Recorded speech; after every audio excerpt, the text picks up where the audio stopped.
طفیل ابن عمر دوسی بیت اللہ کا طواف کر رہے تھے، تو ان کو مکے والوں نے کہا کہ یہاں ایک جادوگر آیا ہے، جو سنتا اسی کا ہو جاتا۔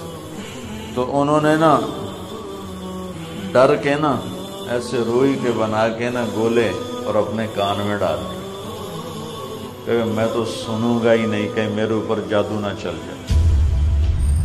طواف کر رہا تھا تو اس کی نظر پڑی ہمارے نبی پر، آپ نماز پڑھ رہے تھے، تو ایک دم اس کے دل میں کشش آئی، کیا نورانی چہرہ ہے۔ تو ساتھ والے سے پوچھتا ہے یہ آدمی کون ہے؟ تو وہ کہتا ہوا یہ وہی جادوگر ہے جس سے ہم تمہیں ڈرا رہے تھے۔ تو طفیل کہتے ہیں میرے جی میں آیا یہ چہرہ جادوگر کا تو نہیں ہوتا، ان کے چہروں پر تو نحوست ہوتی، یہاں تو نور ہی نور ہے، اور میں اتنا بڑا سردار آدمی ہوں اپنی قوم کا، مجھے اتنا بھی نہیں پتہ غلط کیا ہے ٹھیک کیا ہے، میں اس کی سنتا ہوں، ہو سکتا ہے اچھی بات ہو تو میں لے لوں گا، اور اگر جادو ٹونا ہوگا تو میں نہیں لوں گا، میں کڑا کوئی ان پڑھ نادان۔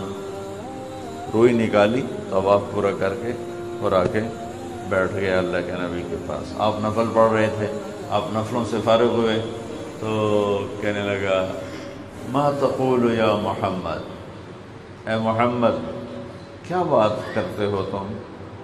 تو آپ نے کہا ان الحمد للہ احمدہ واستعینہ واؤمن بہ واستغفرہ واتوکل علیہ اعوذ باللہ من شرور انفسنا ومن سیئات اعمالنا من یہدہ اللہ فلا مضل لہ ومن یضللہ فلا ہادی لہ۔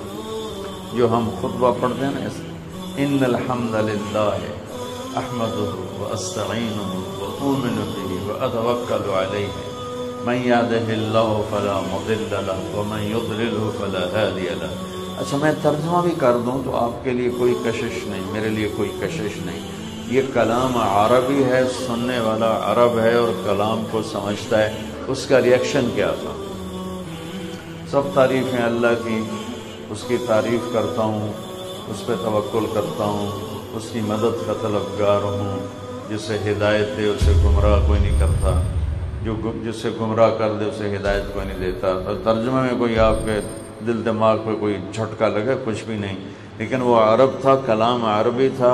کہنے لگا اعد فقد بلغنا قاموس البحر، ارے محمد صلی اللہ علیہ وسلم دوبارہ کہنا، تیرے ایک جملے نے ساتوں سمندر پی لیے، تیرے ایک جملے نے ساتوں سمندر پی لیے، دوبارہ کہنا۔ ہم نے کہا ان الحمد للہ احمدہ واستعینہ واؤمن بہ واتوکل علیہ من یہدہ اللہ فلا مضل لہ ومن یضللہ فلا ہادی لہ۔ کہنے کا ہاتھ بڑھا، مجھے ایمان کلمہ پڑھا۔